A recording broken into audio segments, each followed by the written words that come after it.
Ukweli ni kwamba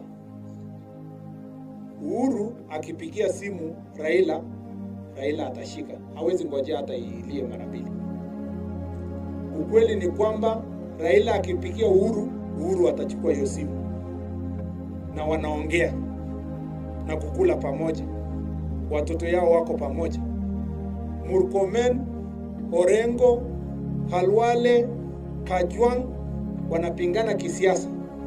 Lakini ikifika jioni wanaingia bunge kukula pamoja na kupanga Senate kesho itafanya namna gani. Sasa nyinyi raia mnaona Murkomen amepingana na Orengo kwa floor namna hii, unaandikia karatasi ati kabila ile nyingine iondoke kwa siku hii. Haiwezi saidia. I want to tell you the truth. Ama mnataka niwadanganye?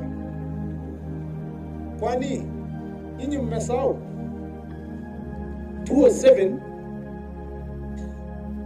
Uhuru, Kalonzo, Khalwale, Wetangula walikuwa wote members ya PNU.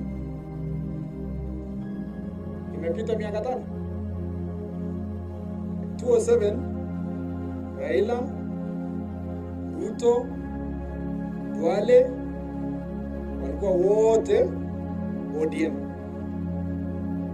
Sasa nani aliambia nyinyi wale hawatakutana na hawa na wakutane huko mbele?